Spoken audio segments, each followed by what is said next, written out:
Hello दोस्तों। आज हम लोग आ गए हैं एक नई वीडियो के साथ। मेरा नाम है सजल और आप लोग देख रहे हैं आपका अपना यूट्यूब चैनल सजल स्टडी जॉन। आज हम लोग जानेंगे इस वीडियो में समलम चतुर्भुज क्या होता है, समलम चतुर्भुज का फॉर्मूला, क्षेत्रफल और उसके बारे में क्या क्या विशेषताएं होते हैं समलम चतुर्भुज की, उसकी पूरी जानकारी प्राप्त करेंगे इस वीडियो में। तो आप लोग वीडियो को इन तक जरूर देखिएगा और पसंद आए तो लाइक शेयर कमेंट भी जरूर कीजिएगा। धन्यवाद। चलिए इस वीडियो की शुरुआत करते हैं।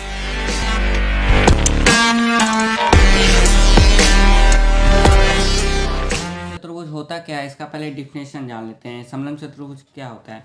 वह चतुर्भुज जिसकी सम्मुख भुजाओं का कोई एक युग्म जो होता है वह समांतर होता है, उसे समलम चतुर्भुज कहते हैं। जैसे यह समलम चतुर्भुज का डायग्राम हो गया, इसका कोई एक युग्म जो है वह समांतर होना चाहिए, एक जोड़ा, और सम्मुख भुजाओं का एक युग्म होना चाहिए। सम्मुख भुजा क्या होता है? आमने सामने की भुजा।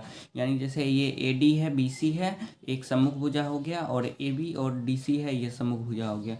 तो कम से कम इसका मिनिमम रिक्वायरमेंट ये है कि आमने सामने की जो सम्मुख भुजा होता है वह एक युग्म समांतर होनी चाहिए। तो समांतर कौन होगा? ये देखिए, मान लीजिए समांतर वो होगा जो कि आगे जाके एक दूसरे को प्रतिच्छेद नहीं करे। तो ये देखिए, यहाँ आगे बढ़ रहे हैं तो एक दूसरे को कभी नहीं काटेगा, और ये जो आगे बढ़ के और कॉर्नर होके ये एक दूसरे को यहाँ पे कट जाएगा, प्रतिच्छेद कर देगा। तो ये आमने सामने की जो भुजा होगी यानी AD और BC जो है यह एक दूसरे की मतलब समांतर है, तो इसे ही समलम चतुर्भुज कहते हैं। यानी वह चतुर्भुज जिसकी सम्मुख भुजा का कोई एक युग्म समांतर हो उसे समलम चतुर्भुज कहते हैं। बाद बाकी हो या नहीं हो, ये नहीं ही होगा, ठीक है, उसे ही समलम चतुर्भुज कहते हैं। तो इसमें तो AD और BC इसमें पहला जोड़ा है, और AB और DC जो है सम्मुख भुजाओं का दूसरा जोड़ा है। तो यानी AD और BC क्या है? AD और BC क्या है? समांतर है, यानी सम्मुख भुजाओं का एक जोड़ा समांतर होना भी आवश्यक है, और दूसरा जोड़ा जो है वह समांतर नहीं होगा। अब देखते हैं दोस्तों, आप देखते हैं कि जो ये वर्ग होता है वह समलम चतुर्भुज होता है क्या? हाँ होता है, जरूर होता है। वर्ग, ये हमारा वर्ग हो गया। क्योंकि समलम चतुर्भुज का मिनिमम रिक्वायरमेंट ये है क्या, उसका सम्मुख भुजा बराबर होना चाहिए। ये हो गया, इसका नाम रख लेते हैं ABCD। सम्मुख भुजा ये और ये हो गया, ये एक दूसरे के बराबर है। हाँ है, चूँकि हम जानते हैं कि इस वर्ग का चारों भुजा समान होते हैं, समांतर होते हैं। तो वर्ग का चारों भुजा समान होता है, और चारों भुजा से हमें कोई मतलब नहीं है, बस दो भुजा एक दूसरे के समांतर होना चाहिए, वही हो गया समलम चतुर्भुज। वर्ग भी एक समलम चतुर्भुज है, आयत भी एक समलम चतुर्भुज है, क्योंकि आमने सामने की सम्मुख भुजा जो होता है का एक युग्म जो होता है वह होता है समांतर होता है। वर्ग भी समलम चतुर्भुज है, आयत भी समलम चतुर्भुज है। तो इस टाइप से मैंने एक यहाँ पे लिख रखा है। सभी वर्ग जो होता है वह भी समलम चतुर्भुज होता है, सभी आयत जो होता है वह भी समलम चतुर्भुज होता है, और सभी समांतर चतुर्भुज जो होता है वह भी समलम चतुर्भुज होता है, और सभी समचतुर्भुज जो होता है वह भी समलम होते हैं। समांतर चतुर्भुज क्या होता है? पिछला वीडियो मैंने समांतर चतुर्भुज भी बनाया था, आई बटन पे लिंक है और डिस्क्रिप्शन में भी लिंक है, आप लोग उसे भी जरूर देखिए। ये हो गया समलम चतुर्भुज। इसका भी देखिए, आमने सामने का जो सम्मुख भुजा है वह समांतर है, बराबर है, यह भी बराबर है, लेकिन एक भुजा कम से कम समांतर होना चाहिए। यह भी देखिए, नीचे जाएगा, यहाँ से नीचे आएगा या ऊपर जाएगा, ये एक दूसरे को प्रतिच्छेद नहीं करता है, ठीक है। तो इसका ये हो गया। अब इसके बारे में जो भी इसके जानकारी था प्राप्त करें और आगे भी देखते हैं। अब पहले देखते हैं दोस्तों इसका क्षेत्रफल क्या होता है, क्षेत्रफल का फॉर्मूला क्या होता है, एरिया कैसे निकालते हैं इसका। फिर आगे ढेर सारा क्वेश्चन भी लेंगे इस पर। तो समलम चतुर्भुज का जो क्षेत्रफल होता है वो देखते हैं। तो दोस्तों देखते हैं समलम चतुर्भुज का क्षेत्रफल क्या होता है। तो पहले एक यहाँ डायग्राम हम लोग पहले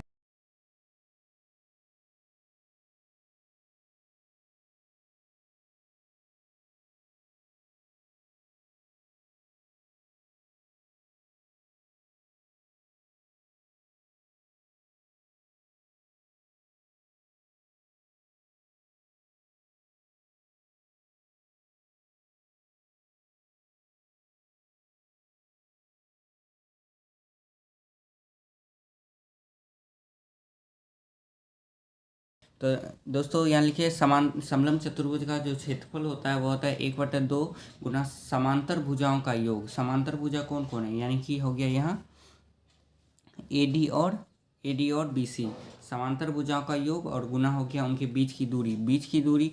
तो यहाँ पे बीच की दूरी क्या हो जाएगा, समांतर भुजाओं के बीच की दूरी। यहाँ AD से BC पर लंब डाल देते हैं, यहाँ हो जाएगा AM। ठीक है, अब हम देखते हैं इसका फॉर्मूला ऐसे क्या होता है, लिखेंगे इसको 1/2 गुना समांतर भुजाओं का योग हो गया AD प्लस BC।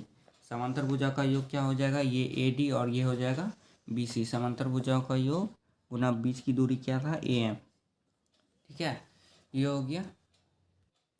तो इस पे एक डायरेक्ट लिखते हैं AD मान लेते हैं, एक इस फॉर्मूला पे एक शॉर्ट सेट क्वेश्चन यहीं पे बना लेते हैं। AD की लंबाई मान लेते हैं 12 मीटर है।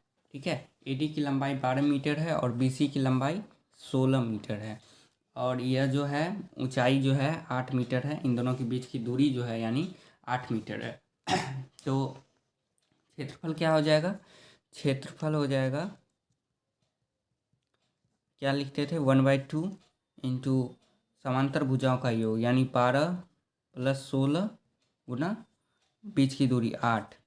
तो हो जाएगा 1/2 इंटू ये हो जाएगा 28 इंटू 8, 4 बार में कटा 28 28 इंटू 4 हो जाएगा 112 यानी कि 112 हो जाएगा। ये हो जाएगा क्योंकि वहाँ मीटर था इसलिए स्क्वायर मीटर में हो जाएगा। यहाँ ये देखेंगे, ध्यान रखेंगे कि तीनों मीटर में है या नहीं। अगर कोई सेंटीमीटर में है तो पहले उसको मीटर बना लेंगे, तब उसको आगे करेंगे।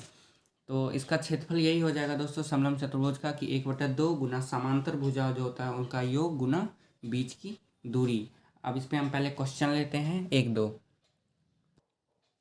ये एक क्वेश्चन लेते हैं, यानी कि किसी समलंब चतुर्भुज की समांतर भुजाएं क्रमशः 20 सेंटीमीटर है और 25 सेंटीमीटर है और इनके बीच की लंबवत दूरी जो है वह 18 सेंटीमीटर है। तो इसका क्षेत्रफल क्या हो जाएगा। तो पहले इसका हम डायग्राम बना लेते हैं। यहाँ पे ये समलंब चतुर्भुज हो गया, इसीलिए नाम रख लिए। तो समलंब चतुर्भुज की समांतर भुजा कितना है, 20 सेंटीमीटर है, यानी कि 20 सेंटीमीटर एक भुजा, समांतर भुजा ये दोनों है। और दूसरा भुजा जो हो गया वह 25 सेंटीमीटर है और इनकी बीच की दूरी, समांतर भुजाओं की बीच की दूरी कितना है, 18 सेंटीमीटर है। तो इसका क्षेत्रफल निकालेंगे। तो हम लोग जानते हैं समलंब चतुर्भुज का क्षेत्रफल बराबर क्या होता है, अभी अभी हमने देखा 1/2 गुना समांतर भुजाओं का योग यानी 20 centimetre plus 25 centimetre, 20 centimetre plus 25 centimetre, उनकी बीच की गुना उनकी बीच की दूरी 18 सेंटीमीटर। तो 1/2 20 प्लस 25 कितना हो गया, 45 और सेंटीमीटर गुना हो जाएगा 18 सेंटीमीटर।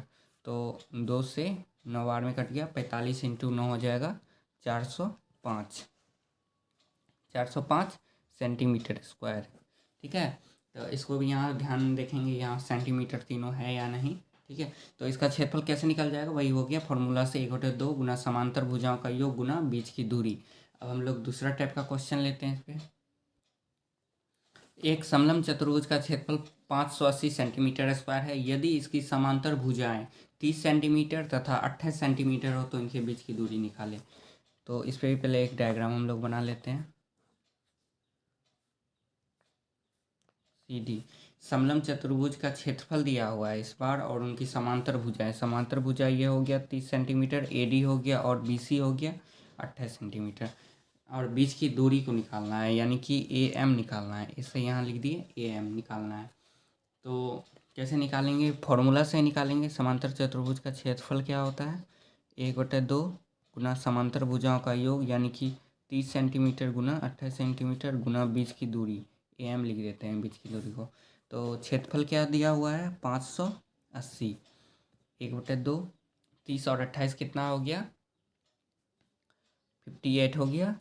बीच की दूरी लिख देते हैं AM, बीच की दूरी को जो है वही लिख देंगे अभी। तो हो जाएगा 580, इसका इधर ही रखेंगे, 2 से ये कट गया कितने बार में, 29 बार में। तो 29 इंटू AM, तो AM इक्वल टू हो जाएगा क्या, ये इधर गुना में है इधर आ जाएगा भाग में हो जाएगा यानी 580/29, ये 20 बार में कट गया यानी 20 कितना हो जाएगा सेंटीमीटर में ही हो जाएगा क्योंकि दूरी है क्षेत्रफल नहीं है। तो 20 सेंटीमीटर इनके बीच की दूरी निकल गया। फॉर्मूला से निकल गया। अगर मान लीजिए क्षेत्रफल दिया हुआ है, एक भुजा दिया हुआ है, समांतर भुजाओं का एक जोड़ा का एक भुजा दिया हुआ है और दूरी दिया हुआ है, तो दूसरी भुजा भी निकल जाएगा, सब फॉर्मूला से निकल जाएगा। तो फॉर्मूला आप लोग इसे याद रखना जरूरी है। क्षेत्रफल का 1/2 गुना समांतर भुजाओं का योग गुना बीच की दूरी। अब आगे देखते हैं एक और टॉपिक है, जैसे समलंब चतुर्भुज का परिमाप क्या होगा। अब देखते हैं समलंब चतुर्भुज का परिमाप क्या होगा। तो एक डायग्राम बना लेते हैं पहले।